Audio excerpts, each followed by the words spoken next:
Okay, welcome. This is the NAMI Santa Fe Public Information Talk for August. We're grateful tonight to be addressing the topic of what to expect when you call 911 for someone in a mental health crisis. I'm going to let our speakers who are from the 911 system, the EMS or Emergency Medical Service System, as well as the Santa Fe Police Department, introduce themselves, and then I'm also going to ask them to make a brief introductory statement about their perspective on our topic of what to expect when you call 911. Would you please start? Again, my name is Gene Padilla. I'm with the Santa Fe Regional Emergency Communications. I've been in this field now 24 plus years, between in dispatch to training at the Law Enforcement Academy and running the dispatch academy for all over the state. For us, whenever the calls are coming in, we're the start. So coming in to 911, we're that first point that everybody's calling. The things that we ask for and that we're always trying to get is we need the location of where the emergency is happening first. So if, regardless of what's kind of going on at that point, that's going to be that first sticking point we're trying to find out. We want to know what's going on, and then the name of the caller and call back in case we get disconnected. We can always reach out and get back to whoever's calling. We use the EMPDS protocol. It's a national or international process that we use a series of questions that we're going to ask in those situations. So we're going to be finding out once you identify that there's an ambulance or the EMS and law enforcement piece together, we're going to ask questions about is the patient violent? Are they armed? Is it a suicide attempt? And then if not a suicide attempt, are they thinking about suicide? And then any other question from there. And then after that, we will then get with and keep talking to the caller to gather any other information that we would pass on. So if there's any other diagnosis information you guys want to give us about that patient, whether, like you guys said, sometimes bipolar, schizophrenic, are they off their meds? Have they, are they on the meds? What is kind of leading up to what's going on? Because then we then feed that information both to EMS and to the law enforcement that are responding, so that way they know what they're getting to and what's going on. So questions might be, is the patient, where in the house? Are they inside the house? Are they outside the house? What is going on today? We've had calls. We deal with it at all different ages, whether it's adults, juveniles, and we'll stay on the phone with them until that help is there to start talking to them. So, and then we'll let. Excellent. Andrés? Hi, my name is Andrés Mercado. I'm a battalion chief in the EMS division for the City of Santa Fe Fire Department. I started as an EMT way back in the day when I was 18 years old. I took my EMT training at Santa Fe Community College, worked for 4 years as an EMT basic, running 911 calls, took my EMT intermediate, which is the second step of EMT, in 4 years later through the Santa Fe County Fire Department, and then in 2005 I went to paramedic school at UNM. That's a year-long training. So it was 14 years ago that I got my paramedic license, maybe a better order would have been for Chief Padilla to sit here, because when the call comes in, typically, as Gene was saying, the call screeners at dispatch screen the call, get all the important information, and then determine who needs to go. Oftentimes, if it's identified as a psychiatric component from the very beginning, oftentimes the first person to be dispatched is a police officer to assure that the scene is safe. We want to make sure that our personnel are safe so that they can be safe enough to then take care of the, we don't want to end up having to get rescued. Do you want to cut to Chief Padilla, since that way we'd be doing it in order? Sure, except that sometimes that's not, and I'll get into it a little bit later, sometimes it's not that clear cut. A lot of the calls that we're dealing with that are behavioral health related, we have, it comes in as an abdominal pain, and we show up, and And I'll speak to that a little bit later. I think, you know, mental health is sort of seen as these two extremes, and you're either like in crisis, and the police department gets called and we get called, but oftentimes so dispatch codes their calls into 33 different dispatch codes for the fire department. One is abdominal pain, 2 is assault, 3 is animal bite, 4 is, 1 is abdominal pain, 2 is I think animal bite, 3 is anaphylaxis, 4 is assault, something like that, just to give you an idea of the categories. 3 of our categories, 23, which is overdose poisoning, 25, which is psychiatric suicide attempt, and 32, which is an unknown problem man down, which typically is an intoxicated individual on the side of the road. Those 3 calls, which are pretty straightforward behavioral health calls for the most part, that's 1 in 4 of our calls. We run about 15,000 calls a year. That's about 40 calls in a 24-hour cycle. So just think, about 10 of those calls are just for those 3 dispatch codes. And that doesn't take into account the individual who had mental health is complicated, right? It oftentimes doesn't occur in a vacuum. Sometimes you have substance abuse that goes along with it. Oftentimes you do. It's people that are self-medicating or trying to take care of some of the symptoms. So sometimes, you know, because of the results of this disease, because of sometimes alcohol consumption or what have you, you may have esophageal varices, you may have ascites, you may have significant medical problems, maybe your mental illness makes you neglect some of your physical health needs. So that 25% of just identified as behavioral health calls, where PD is typically sent out first, does not include an enormous number of calls that are for other symptoms where we may show up first, and it doesn't register as a mental health, as it having a mental health component, but but mental health still plays a significant role in that. But you know, that's sort of a sketch of my perspective on it, and there's a lot more detail that I'm sure we'll get into. So with that, I'll turn it to Chief Padilla. Yes, thank you very much. Good evening. My name is Andrés Mercado, Chief of Police. I have 19 years of experience here with the Santa Fe Police Department as a police officer and working my way up to the rank that I'm at currently now. I've seen a little of everything from someone on the side of the road experiencing this mental health crisis to someone barricaded in a home or a vehicle, harming themselves, threatening to harm someone else, taking their own life. I've seen it all, to unfortunately say that. But the key thing where our police officers arrive on scene prior to the paramedics or firefighters arriving on scene is to render the scene secure and then also get the help that is truly needed for that individual in crisis. That's what we're truly there for. Unfortunately, sometimes the person in crisis is not in their right mind, and they do not want to understand what is happening. At that point, they feel that maybe the officer is there. Obviously, the officer might be there just to simply speak to them, ask, are they okay? Why are they bleeding?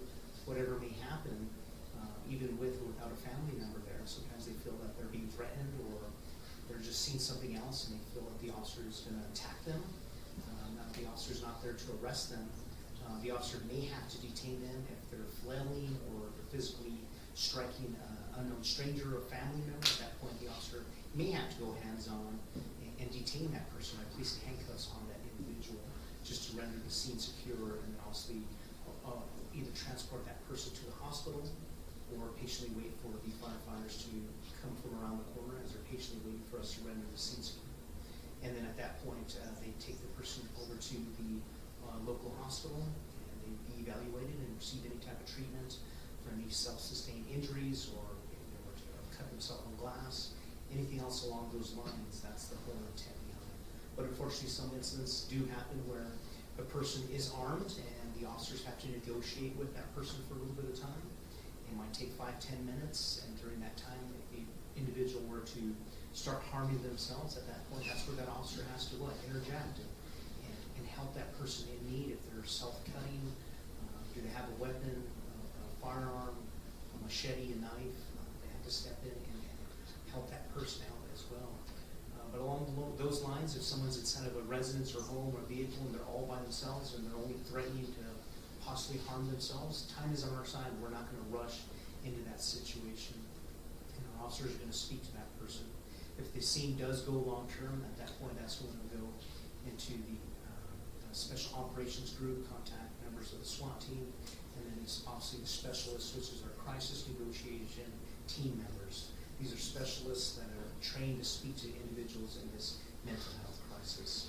Something that we've done over the last 9 to 10 months is we've trained 136 out of 144 officers in crisis intervention training. So it's a 40-hour week-long class with specialists out of Albuquerque, public safety group, Dr. Troy Rogers and his specialists come on out.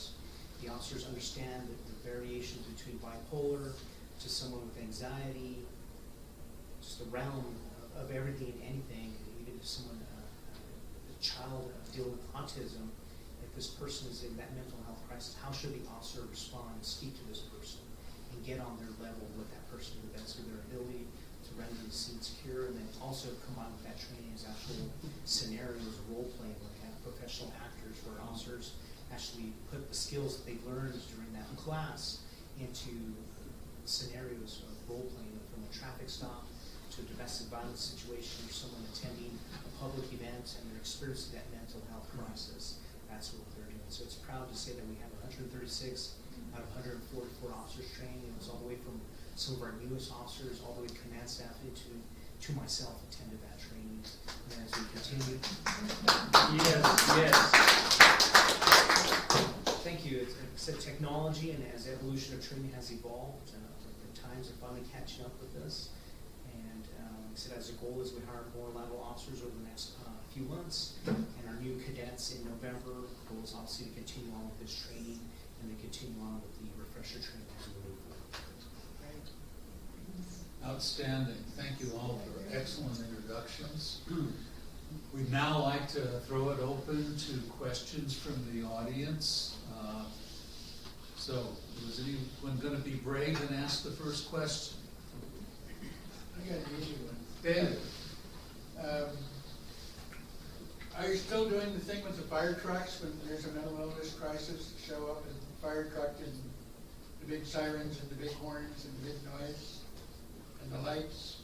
So we have not changed any. Yeah, so the one thing that I didn't mention early on is the fire department here runs the fire department, so all fire suppression services, and also all emergency medical services. So all ambulances, all 911 ambulances in Santa Fe are staffed by Santa Fe Fire Department staff. We're all trained at the EMT level at least, and all ambulances are paramedic level staff.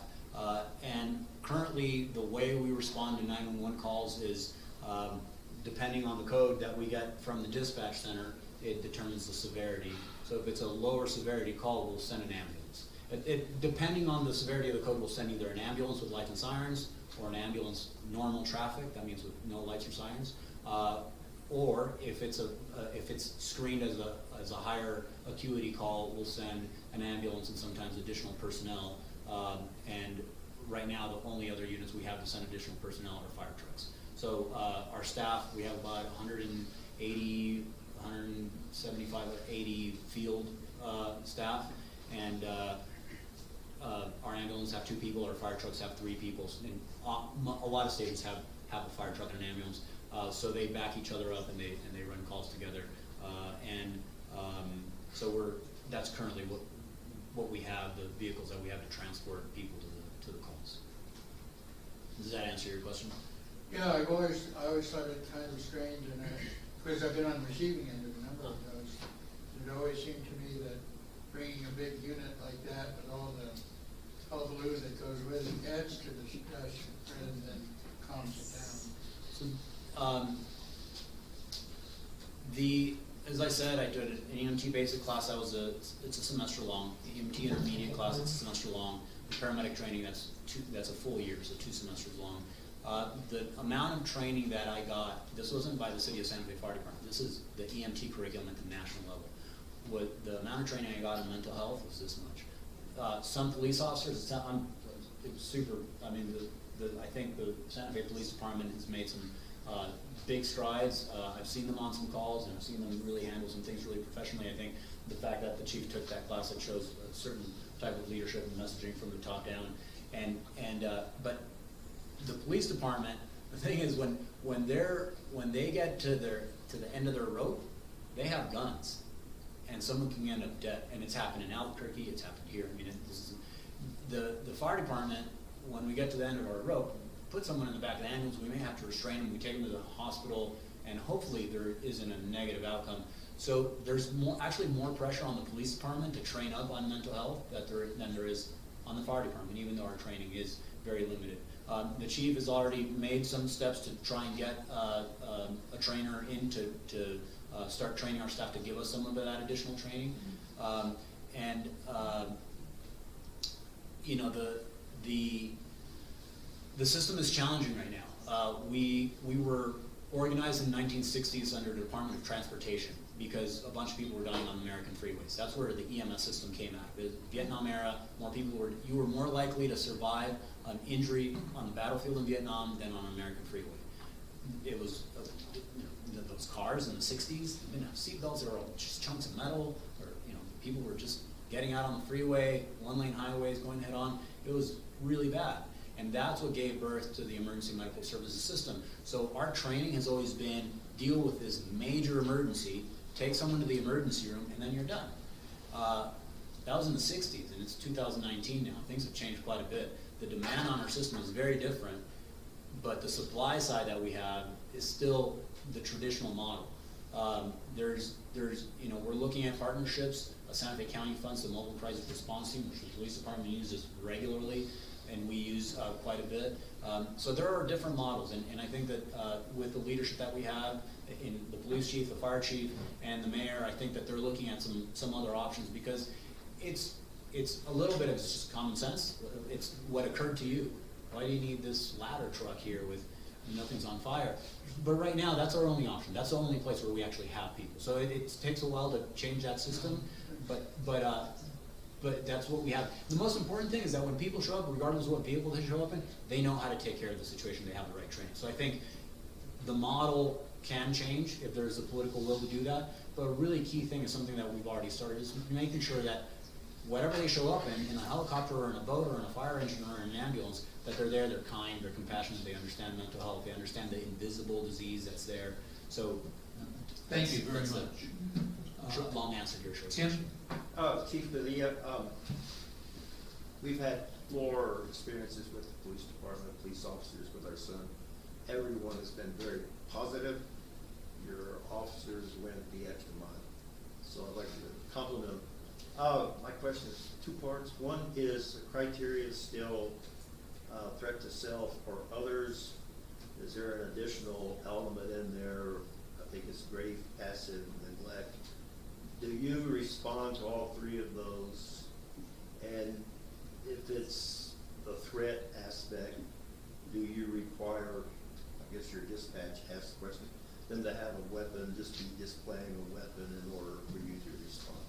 So pretty much any question that you asked, we're going to send 2 officers at the bare minimum, based upon what the dispatch centers relay to us. One officer just for their safety as they're speaking to maybe the family member that called, and then dealing with that person, that mental health crisis, and speaking to them just for scene security. If a weapon is displayed, if another officer is available, you can expect a 3rd or 4th officer arriving as well. Getting people out of it. This was the situation or the room where this incident was occurring, and the person is armed with a machete or a knife or a pencil, and they're threatening to harm themselves or someone else. And I'm in this back corner where I'm sitting now. The officers are going to arrive on scene, are going to want to speak to the reporting person or that family member that called the dispatch center and take them out into the hallway or into the parking lot and speak to them, while the other officers are going to speak to the individual in that crisis and tell them to put down the pencil or the knife, whatever edged weapon they may have, or any deadly weapon they may have. Or if they're just talking about it, maybe the weapon is somewhere else, or they're in the kitchen right now. But you are going to expect at the bare minimum 2 officers to arrive and speak to the individual to help them out, be compassionate, try to get on that level with them to render the scene secure, and then give them the help that they need. Mark? This question is for Chief Andrew Padilla and Andrés Mercado. I think I heard you say, and I want to just clarify, that when someone is taken in handcuffs to the hospital, local hospital in Santa Fe, and to my understanding, I clarified a couple weeks ago with the local attorney in Santa Fe, and to my knowledge, Is this true that there was no policy in place until September the 4th, 2018 for that? Now, to answer your question, I've been a police officer here for 19 years. There's always been a policy explaining that in the patrol procedures, if someone's experiencing this mental health crisis, an officer would arrive on scene and they need to take this individual over to the local hospital for a mental health evaluation. At that point, that person would be detained and taken on over. This is the first that I hear that there's not an official policy regarding that transportation of it. There's always been an internal policy. We have expanded the policy of the response to someone in a mental health crisis, and maybe that's the policy that you're referring to. A brand new one that started brand new one. after 9/4/2018? Approximately, yes, that sounds about There right. is a new one? Yes. Okay. Would you like a copy of it? Yes, I please. actually have it right here in front of me. Thank you. The date that you're talking about. You're very close. I have October 26, 2018, but we'll pass it on along the way, and hopefully maybe that's the policy that you're referring to. Thank you. As this policy went on out, Thank that's you. what we refer to. Mark? You're welcome. Betty, do you have a question? On that question, I didn't really understand, but, they will be handcuffed? Yeah, and the key thing is that they're under arrest. It is for the safety. If you're riding the back of that police vehicle, it's for the safety of the officer transporting you to detain you and transport you safely to the hospital. If the individual was to be flailing, kicking, spitting, at that point, like I said, we want to control the situation and not actually have we handcuffed an individual in front of their body, as I'm simulating right here, in front of my body and not behind. If we have to do that to place the individual comfortably on the gurney, now maybe the officer rides in the back of the ambulance with the medical personnel as that person's transferred to the hospital. But as soon as we're there at the hospital itself, that's when the security personnel will take over, and as the doctors and nurses were to prescribe or request the bed restraints, at that point, that's what will take over. But it's just to protect the individual and the medical personnel treating that person, but it's not to forward or press charge the individual to eventually take them off to the jail, if that makes sense. Second, Mark, I want to try to go around and give everybody a chance who might have a question. Do we have, Go ahead. Yeah. You mentioned the 3 categories where you are involved, like a high percentage of calls and so on have to follow up.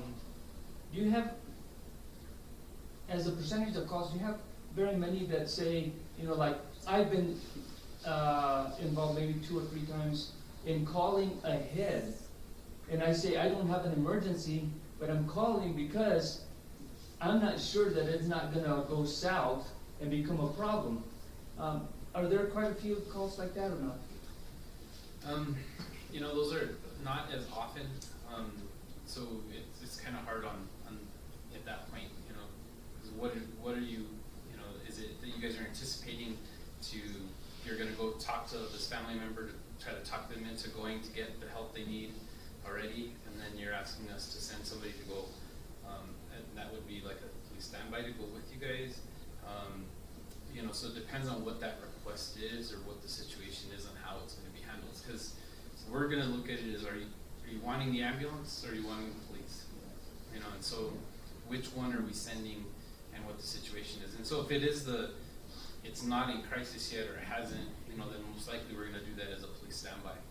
And Gene, I think what I was talking was just calling in like a potential, a quick heads up. I think this is about to happen, so Yeah. my loved one is experiencing this crisis. I think it might go south. So I think if you were to call and give a courtesy heads up call and say, here's my address, here's my loved one's information and medical condition. If you receive a 911 hang-up call or open line call from me, I want to give you a heads up. I think that's pretty much where you're at. And I think probably in my situations, I've the way that things develop, I have later called and say, okay, I want to cancel this. I don't really need assistance. I have found out that things are going to be under control and so on. But I'm really glad there's that opportunity to say this is not an emergency, but I just want to give you a heads brief up. you on what's And I think to happening. expand on your question there, I believe you're still rolling with Smart 911. Yeah, so we have, Mhm. I don't know if you guys have dealt with the Smart 911 oh, yes, program. we're great Yes. supporters of it, but So- I was gonna ask the question, Yeah. give us an update on Smart 911, so this is great lead-in. Yeah, so, really, it still hasn't changed much in what it is. You go in there and build the profile as much as you want, and you provide the information that you wanna provide. If you wanna list every resident that's in the house and every cell phone number they have, if you wanna list, medical conditions, then you actually have to use, it's another, like, I think, use your driver's license number or something else as another embedded encryption to then put in medical information, so you lock it in your account, you build what you wanna put. Floor plans, if you wanna provide floor plans, if you wanna provide actual pictures of the house and then upload them into the website, if you dial 911 to us, we then get those.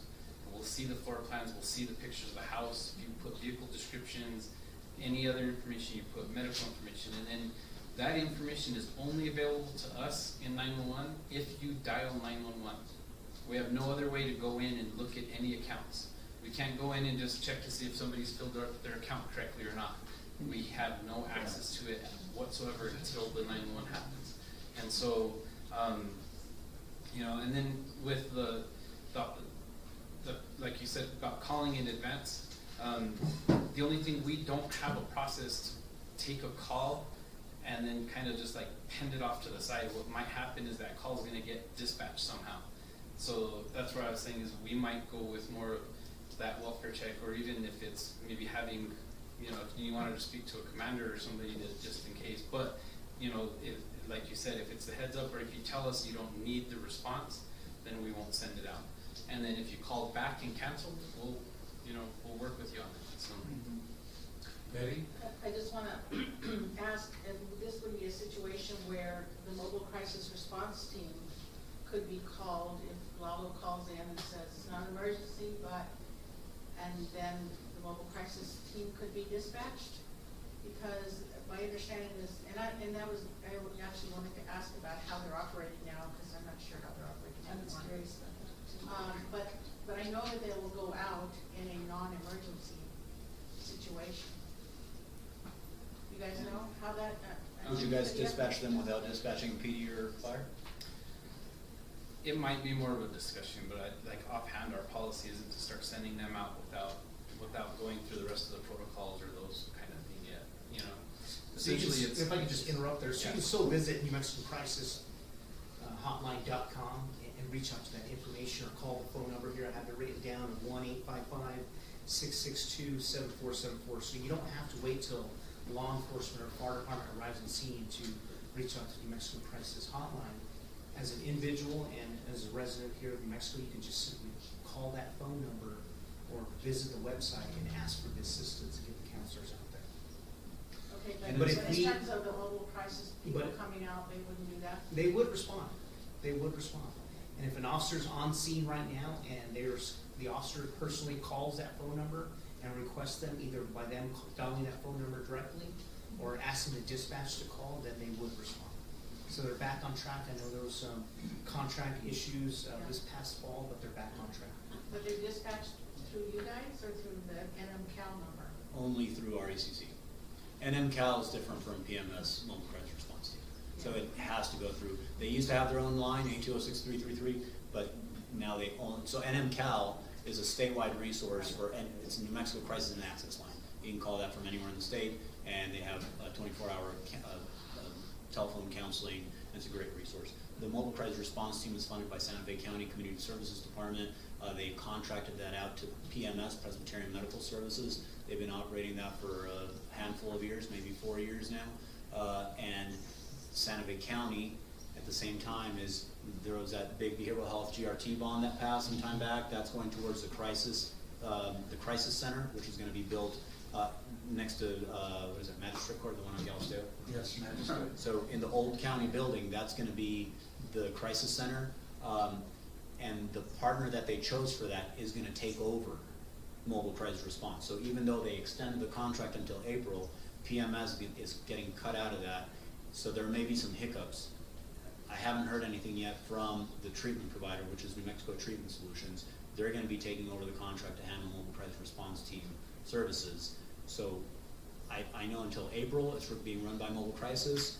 It's dispatched through RECC, any police officer, as the chief said, any EMT on scene can activate them, and I'm not sure how smooth or how rough that transition is gonna be. And there are times we've referred people to that without sending police and ambulance. So there are, you know, depending on the situation on that, that is one of the options that we might go with.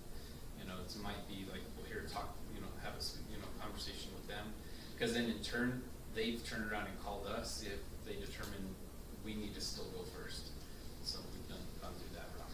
Then understood they don't come out with a big test. Yeah, Betty, I think next year we'll put them on the schedule once they do the transition to the new contractor and give them a chance to explain how they're gonna operate the service to us, maybe a few months after the transition, so we'll sort of iron things out and we can get connected again with them. Lou? About 3-4 years ago, NAMI Santa Fe worked with Ken and Randy from the RECC, and we came up with this really, really cool card that we would give out to families. What it was questions that the dispatcher would ask someone calling 911. Would that be something that would still be beneficial for families to have ahead of time? Yeah, if you got that or still have it, then We have tons of definitely. them. Yeah, then definitely it wouldn't hurt. And essentially, you know, like I was kind of saying earlier, our key is going to be location, what's happening, our callback information, our caller. So who's calling us? What's the phone number?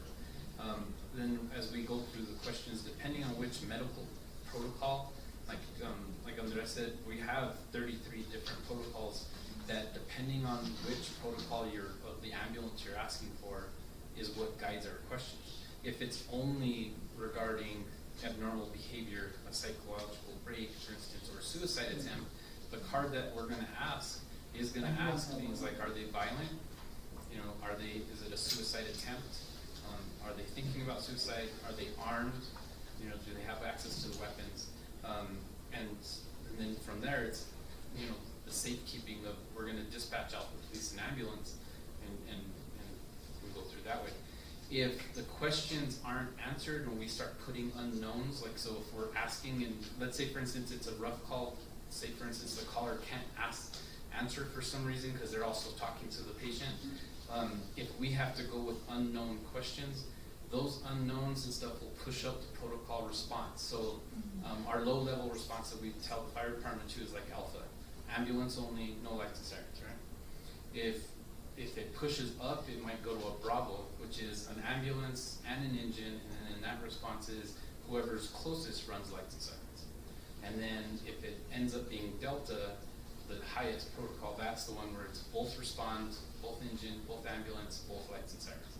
And the Delta is only going to be, they're unresponsive, serious bleeding, so they've already cut themselves, for instance, or they're hanging, that, you know, or that type of thing. So you're talking an extreme to get to that point. And so that'll help. So the questions that we ask, and the reason we're asking those, help guide which direction we're sending it. Whether it's, you know, they're alert, but they're having this abnormal behavior, but they're nonviolent and they're alert. So then that's the lowest response. Send an ambulance. The police still may go, but it's, you know, go from there. Would you be willing to look over our checklist? Yeah. Our 911 checklist to see if they're still appropriate for? Yeah, definitely. Because we would love to start handing them out again to the officers. In fact, Daniel Hershey and I, we work with Troy Rogers in Albuquerque to do trainings for law enforcement. And some of the officers, when we did the training for them, asked us if we still had the cards. And we hadn't handed them out because of the fact of the mobile crisis unit, because we didn't want to be giving out information that wasn't accurate or up to date. So it would be great if we could look it over and, you know, we can maybe start handing them out to law enforcement again, so they can give them to families to make it easier. Because I know that we also tell families to keep one on the refrigerator and one in their presence or their purse or their wallet, because when you're in crisis and you're trying to leave the house, you want to make sure that you have one with you, so that when you call 911, you have all this information ready for the dispatcher, so that they can dispatch the call you know, more appropriately. Right. Okay, there was another question back there, I didn't, I think it got covered. Thank you. okay. Jackie? Would you say more about the crisis center and what's planned? I know there was a presentation months ago, but could you give us an update on it? Well, so if you guys are prepared. It's that's- essentially the best way to describe it is a behavioral health urgent care center. So they're not gonna take like people who are in serious crisis. They're gonna take people who maybe need to be de-escalated, who need a place to just sort of just have some space, people who aren't an immediate threat to themselves or others. So I don't have a ton of information. It's being run by Santa Fe County, not the city. But from what I understand, the police will be able to take individuals there, the fire department will be able to take individuals there, and it'll be essentially a behavioral health urgent care. And families will be able to take people there, Sure. or people will be able to walk in. Yeah, yeah, it's How large completely is open. How large will it be, or how, I guess, will I have It's to the old ask? community services building. I think it's like 8,000 square feet. I don't know the capacity. I don't know what the capacity is, but I'm sure it'll be pretty busy. So that's one out there near the hospital, across from the Yes, it's hospital. Across from the Galisteo, right by the court. We will try to get someone in, because the same contractor in New Mexico Treatment Solutions that's gonna take over the crisis response team is also gonna be operating the crisis center, and see if they can educate us all on how they're gonna operate, what kind of cases they think they'll be taking, services they'll provide, and so on.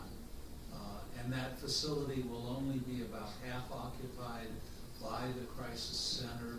The other half will continue to be the detox center for people who need to detox from alcohol and drugs, which is what that half of the building is doing right now. So. And will they have actual beds there? Will it be residential in a way, or? It's a That living room model. The design I saw had 2 rooms with the capacity to have people in beds, but it is not envisioned as a 24-hour facility. So people wouldn't necessarily be there overnight. And as Andrea said, it's a living room model, so it's more like recliners or places to be comfortable, to de-escalate, and then find your path forward. And will there be a cost or a charge, or is it open to anybody funded by the county? Or- Yeah, they will, from what I understand, I think they'll try to, I mean, these are questions that Santa Fe County Community Services can answer more accurately, but I think they're looking to try and find some sort of way to have Medicaid funding help pay for it, but I don't think it's gonna be through direct billing. And I haven't heard a single thing yet about having any billing staff or, but I'm not sure. It I'm not sure. wasn't I can't in answer the that. RFP, and it wasn't in the concept of the facility that they would be billing. However, I do know they wanna try to, if they can qualify, the services they provide can be reimbursed by Medicaid, they will try to figure out how to do that. But I don't think they plan to turn anybody away because of inability to pay. It's a public, I mean, it's funded by Santa Fe County, so it's a public entity. I mean, You can't turn. our it sales away. tax is paying for it. Yeah. Tim, did you have? Yeah, Chief Padilla. Yes, sir. One of my greatest fears when the police are dispatched to our house is if the SWAT protocol is activated. My son would respond, I think he would respond much better to someone who's speaking in a level voice, I'm here to help you, type of dialogue. But I know that SWAT teams can bark orders and be very direct and loud about how they do things. That would just agitate him and it would escalate, just the tone of voice would escalate. Does your training or your regulations talk about that, and even if the SWAT team is activated, to still talk calmly and try to talk them down? That's a great question, and I would definitely go along the line with Smart 911 and input all that information on there. So the first arriving officers, a patrol officer dressed in uniform, that what I'm wearing, they'd have that information from the get-go. So please do that at the bare minimum. But yes, every officer, like I said, for SWAT team members, attended this basic crisis intervention training. They're trained at the bare minimum of a basic crisis negotiation team standard training course as well. And then the specialists that we do have, those crisis negotiating team members, if the SWAT team is arriving on scene, that means that person is a major danger, that they're armed with some type of rifle or pistol, and maybe they've fired rounds or bullets off inside of the home or outside of the home, and that's what's warranted the SWAT team to respond. And the SWAT team isn't going to be there within 5 minutes, 15 minutes. This is a situation where patrol officers, the medics have been on scene for 30 minutes, 45 minutes, and the person continues to fire rounds or bullets inside of the home. At that point, 30 minutes, an hour, hour and a half later, the full SWAT team would be there, surrounding the home, trying to negotiate with that person. Please come outside of the home or the vehicle, empty-handed, and speak to the personnel there on scene. Also responding, like I said, with that SWAT team is going to be members of the crisis negotiation team who are trained at that's all above and beyond this basic training of how to speak to that individual in that calm manner that you mentioned. Get on that level with that person. You say, what medications are you on? What's the diagnosis that you've been diagnosed with? Are you schizophrenic? Whatever situation might be. Have you smoked marijuana? Have you smoked meth on top of that? And maybe that's taking this to that next level. And I'll see doing that research there on scene, speaking to the family members, speaking to possibly a doctor or a health professional and saying, hey, what issues is Andrew Padilla having right now? Has he been off his medication for 2 weeks or 2 months? What has affected him personally today? Was there a death in the family? Is he being evicted from the home? Is he living in his vehicle? What has happened to put him in this issue right now? So that's what those crisis negotiation team members are doing on scene, and like I said, they're trained to speak to that person in that calm manner. And the goal is just to bring everything to that peaceful resolution of them just coming outside that home, sitting outside that vehicle, that office building setting, and just receive the treatment of what they're dealing with. No matter whatever they did inside of harming another individual, harming themselves, destroying a bunch of property inside of that home or a business, theirs or not, is to what? Detain them, take them to the hospital in the back of that police vehicle, or in the ambulance to give them the treatment that they need. You're welcome. I have a question. What is it that a family member could do either before or during a 911 call for a behavioral health crisis that would help each of your departments be the most effective? Want to start? We'll just go with sequence of 911, PD, and EMS. Yeah, I think for us, it's being able to give us the information needed. So the location, what's happening, callback information, and then as we go through our protocols, answer the questions through the line. And so a lot of them are going to be the questions that are listed on the card. So it's just going to be prepared to answer those questions and go and understand. We're asking those so we can set where that response protocol comes out. And like I was saying, is how those questions come down is how we dispatch out the fire, whether we're sending police. But then once we get past a certain point, any of that other information, the diagnosis, previous, what's worked before, what else is going on that maybe hasn't been asked in that as we're talking, then that's the information we give to them extra. And so, we've had the calls where sometimes an abnormal behavior isn't always going to be that the police will go because fires turned around and said, we can start and walk in and go talk to them first and they'll cancel police, or they understand we needed the officers to get there, secure that scene. And so again, it's also letting the officers know what they're going to walk into and just preparing them as best as we can. And so that's just going to be the best thing for us on our end, is answering all of that. So then their responses can be the best. Tom asked before and during 911 calls, so I'll start with before and after, and then I'll talk about during. But before and after, I think the most important thing you all can do is advocate for your family members. If I was sitting here with a group of people that have family members that have high blood pressure or a cardiac disease, I would say I'll put our paramedics against any of you guys on 12 lead EKGs and interpretation, protocols for treating cardiac conditions. But I'm telling you, I wouldn't put any of our paramedics up against any of you about how to treat someone with mental health issues. We don't have the training.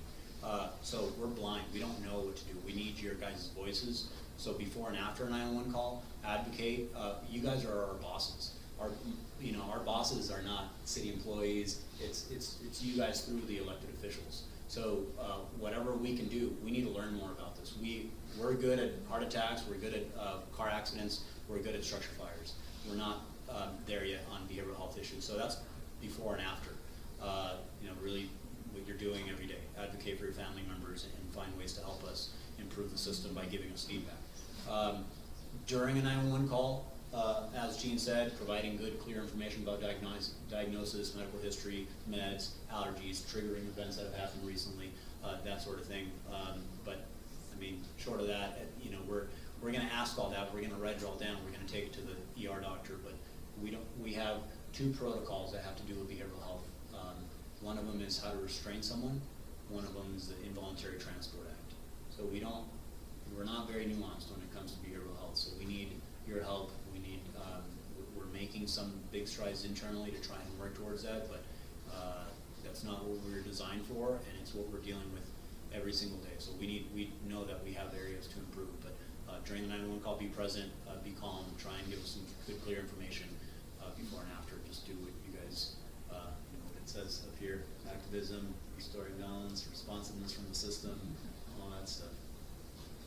Excellent. And I'll start with the before. I think the advocate for Smart 911, the more information you can input into that system, I think would be the best.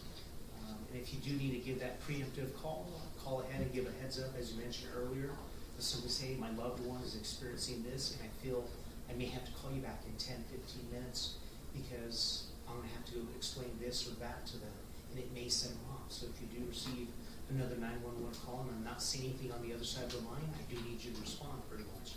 It's okay to give that heads up.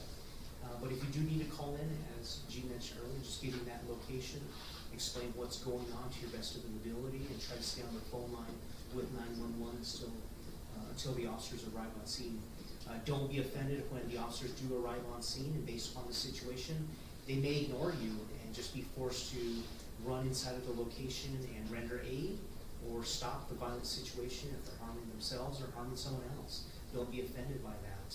Don't be offended if the officer pushes you away because they're trying to get inside, or they're trying to restrain your loved one, and your loved one, as I mentioned, is flailing, throwing their arms, kicking, screaming, and the officer's not there to harm them, it's just simply detain them to control the situation, to give them the medical help that they need, either there by the officer transporting themselves to the hospital or patiently waiting for the paramedics to arrive and come inside and place them on the gurney and take them in. But that is what the officer is there to do. They're not there to harm them. But don't be offended if they're ignoring you from the get-go.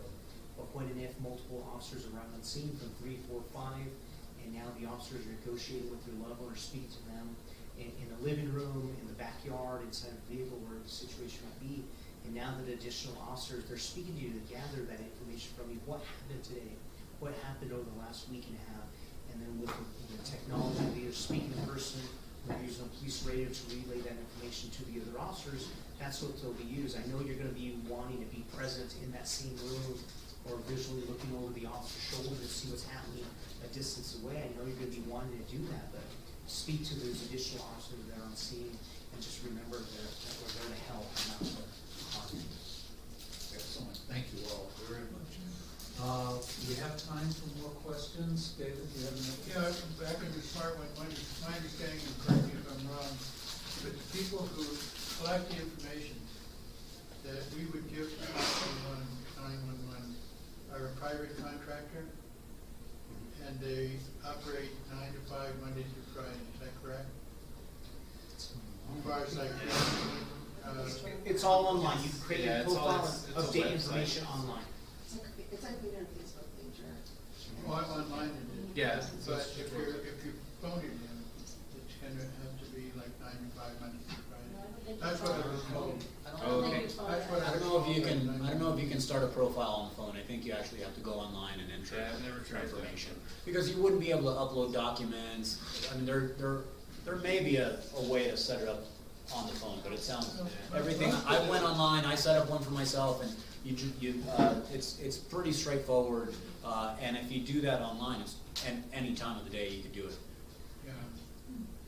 If you need help, talking with But somebody you who's may be in internet a savvy. situation where you wanna get that information to them in a hurry. Oh, so this May you do not it have- before you're in a hurry. So this you do it when you're I know- calm, I know sitting. that. If you don't have that, then the best thing is, as Gene said, to give that information clearly on the phone with the dispatcher. Thank you. Use that 911 Do you have a checklist that question? Tommy has. I just had one. Do you have any plainclothes officers or plain cars that respond to mental health issues? I mean, is that crisis intervention team? Do you guys do that? I mean, because it would de-escalate, I think. I'm just curious. So the officers that regularly respond to these calls for service are patrol officers dressed in the uniform that I'm in. So their Okay. vehicles are gonna be marked. Okay. If there happened to be a situation occurring right now at this building, and there happened to be a detective leaving the next door residence or residential area, or they're driving on the way into work, and they dispatch that call for service over the police radio, and they say, hey, Santa Fe, through the dispatch center, I'm only 1 block away, and I'm gonna respond, and they might be dressed in detective attire, suit and a tie, or a dress shirt, collared shirt. They may respond and deal with the situation at first, but it is not a What do you protocol. think about it changing to that? I mean, It's all about resources, and that's Yeah. additional resources that we do not have. Our goal right now is to staff the patrol division, which is the primary avenue. If we do have the capability to expand on that, it would be great to have that true crisis intervention team. That's the only thing that they would be responding to, working Yeah, hand in they hand would. with Andrés here and the NEHO team, and seeking out individuals ahead of time and saying, hey, look, working with families in need or in crisis, and seeing and doing welfare checks or stop-ins and saying, hey, how is your loved one doing today? We were here 2 weeks ago, and this is what we experienced. And the patrol officers or the SWAT team or the ambulance had to arrive and detain and take your loved one to the hospital. Well, hey, how are they doing since then? We would love to do that. Hopefully we can do something like that here in the near future. we'd love to see that. Jackie? So if you have a smart 911 registry or whatever you call it, and then you call 911, do the 2 screens pop up Yes. automatically? Yeah, our dispatchers are sitting in front of anywhere from 4 to 6 or 7 monitors, depending on where they're sitting at, what they're working. So they have the CAD, we have a phone system that shows the phone call, but as soon as that 911 cell phone that's registered with Smart 911 calls in, then the Smart 911 software we have triggers and pops up, and it comes up. And then from there, that's when we can see that it's a registered phone number. And then we can access and look at any information you've provided on that profile. And that's the only time we can bring it up and see it. So, And then after the 911 call ends, yeah, I want to say I think it gives us like a certain amount of time to access back like to that call. But it doesn't stay there, like it's not like it's there forever kind of thing. So it's kind of like an open account temporarily, and it gives a time limit. So, And do you have a jail diversion program here in Santa Fe? Would you expand on what you mean by jail diversion program? Like the LEAD program, trying to get people who might be drunk or overdosing, not going to jail, but going to some other treatment facility? Yeah, we don't have a drunk diversion program here in Santa Fe. So if someone is intoxicated in their home and they've fallen down or they're on the side of the roadway, the protocol now is to reach out to the fire department, and they would arrive on scene, take that person over to the hospital, and then once that person is sobered up, they're released from the hospital. frequently to the detox center, if that's where they want to go. And then there is the LEAD program for substance abuse, but there isn't something similar to the LEAD, at least not yet, for a mental illness case. Perhaps when the crisis center opens up, we'll get more of something like that. We'll have to have those people in next year to learn. It's LAAD stands for law enforcement. Law enforcement assisted diversion. And it's not, it came from Seattle and they started with human trafficking, so it's not limited to opiates. So it definitely has the capacity to expand to all behavioral health issues, and then it would give the officers discretion to determine. Obviously, the first question is clinical. Are they clinically stable? If they're not clinically stable, they're going to the hospital. But if they're clinically stable, then it would give the officer the discretion to determine whether they follow business as usual, or they divert them into essentially a little bit of case management. Thank you. Yes. What would case management consist of? So it depends what's funded. So currently, the fire department does case management for opioid outreach, for opioid overdoses. So we'll follow up with everyone who overdoses. We have about an overdose every 2 days in Santa Fe, and thank goodness not all of them are fatal, or only, well, it's about 20 to 30 of them are fatal every year. But so we follow up with them, and we have a social worker and a paramedic, and we're looking to expand that now to add 2 more case managers. And we'll do, so it's street outreach, sort of guerrilla case management. We go out, we go to the shelter, go to the parks, go to the houses, go wherever they are, meet them when they're all trained with motivational interviewing, trauma-informed care, and they just, it's really a client-driven case management service. So if what they're interested in is, their issue is unmedicated schizophrenia, but what they want is new shoes, then we focus on the shoes. And if we need to be their shoe dealer for a while to sort of gain the trust, and then try and help them navigate to the PMS or a place where they can actually provide the services that they really need to address the root cause, we'll do that. But it's really patient-driven, patient-centered, and we're doing that now. And we're hoping the LEAD program was sort of on ice, and we're hoping that some things work out so that we're able to start that back up in October, November, and we'd be taking referrals then. Right now we're just doing it for fire department patients, but at that point we would take referrals from the police department and provide that same level of case management. First for opiate issues, but if the resources were there and the political will was there, we could expand pretty broadly to behavioral health services. Excellent. Lalo, I think the last question. Oh, okay. Question for the chief. My last contact with law enforcement pertaining to my daughter was not an emergency, but I called because I needed some assistance. And if my memory served me right, there was an off-duty officer who first arrived, then sheriff's officer, and anyway, at the end toward the end of it, there was 5 vehicles there, and the last vehicle was state police. If I understood correctly, the responsibility for documentation shifted as the different departments arrived. And so the state police, I ended up giving this story I think 2 or 3 times because somebody else with, I guess, higher authority came and needed to deal with it. So could you explain how that works? Were the state police then the higher authority that needed to document instead of the first arriver and the second arriver and so on? That's a great question, very unique. It's like a unicorn, if you ask me. But hearing your situation, I apologize that you truly had to tell your story 2 or 3 times. I think that's frustrating that you had to do that. You shouldn't have had to tell your story 3 times, maybe twice. Maybe the sheriff's department was driving by and witnessed the situation, so they stopped. And then the city police officers who had the jurisdiction arrived on scene to deal with the situation. And then maybe, I don't know, maybe state police just drove by being nosy and figured out that's a thing. Yeah, something to do. Our dispatch center does not dispatch to the state police officers unless it was a major incident or scene and they had to reach out to them, maybe because all the city police officers are busy, all the sheriff's department officers or deputies are busy, so they had to reach out to state police. But I would love to meet with you afterwards, get the specific details of your incident, and then get back to you and give you the why all of that had to happen and why it shouldn't have happened. But once again, I apologize that that happened to you, but there's no jurisdictional issue or, hey, I'm a state police officer, I have to document this incident, even though city or sheriff's department we're on first. Okay. It's not like we arrested a serial killer that's been killing people for the last 70 years, wanted out of New York. It's not a situation who's going to take pride in this type of situation.